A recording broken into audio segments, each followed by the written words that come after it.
Chapter 14. At that time, Abijah, the son of Jeroboam, fell sick. And Jeroboam said to his wife, Arise, I pray thee, and disguise thyself, that thou be not known to be the wife of Jeroboam, and get thee to Shiloh. Behold, there is Ahijah the prophet, which told me that I should be king over this people. And take with thee 10 loaves, and cracknels, and a cruse of honey, and go to him. He shall tell thee what shall become of the child. And Jeroboam's wife did so, and arose, and went to Shiloh, and came to the house of Ahijah. But Ahijah could not see, for his eyes were set by reason of his age. And the Lord said unto Ahijah, Behold, the wife of Jeroboam cometh to ask a thing of thee for her son, for he is sick. Thus and thus shalt thou say unto her, for it shall be when she cometh in, that she shall feign herself to be another woman. And it was so, when Ahijah heard the sound of her feet, as she came in at the door, that he said, Come in, thou wife of Jeroboam. Why feignest thou thyself to be another? For I am sent to thee with heavy tidings.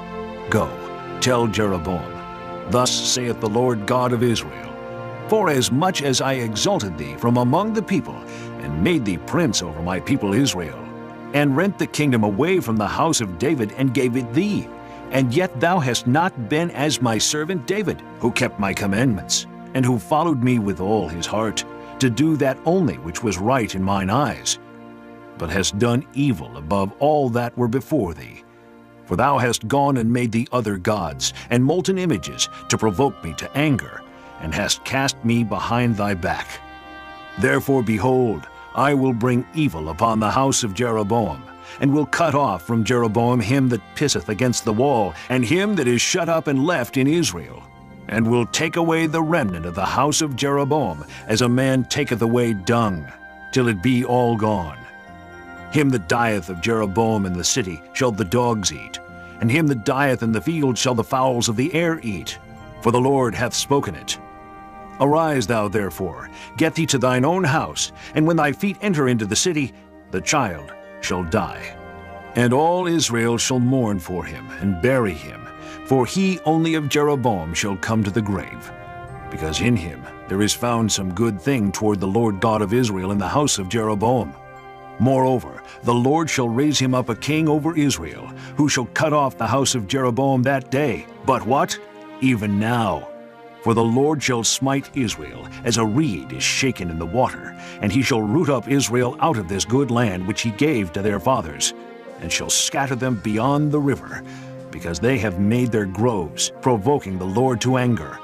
And he shall give Israel up because of the sins of Jeroboam, who did sin, and who made Israel to sin. And Jeroboam's wife arose and departed, and came to Tirzah.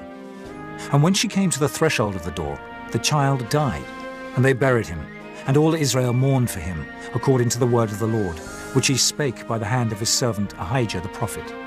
And the rest of the act of Jeroboam, how he warred, and how he reigned, behold, they are written in the book of the Chronicles of the kings of Israel.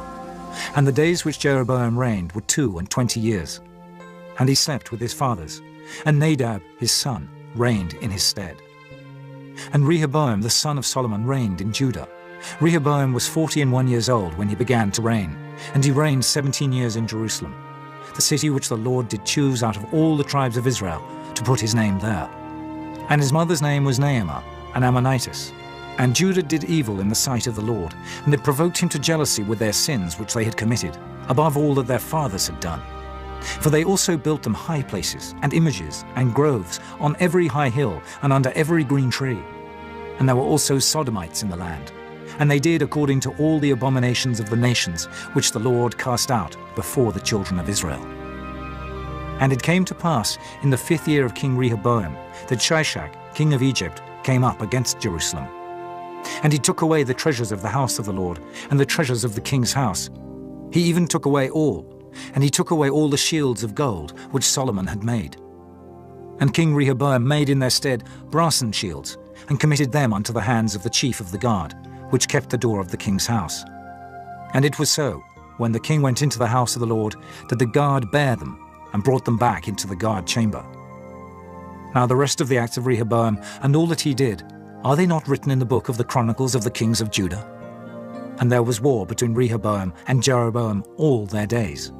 And Rehoboam slept with his fathers, and was buried with his fathers in the city of David. And his mother's name was Naamah, an Ammonitess, and Abijam, his son, reigned in his stead.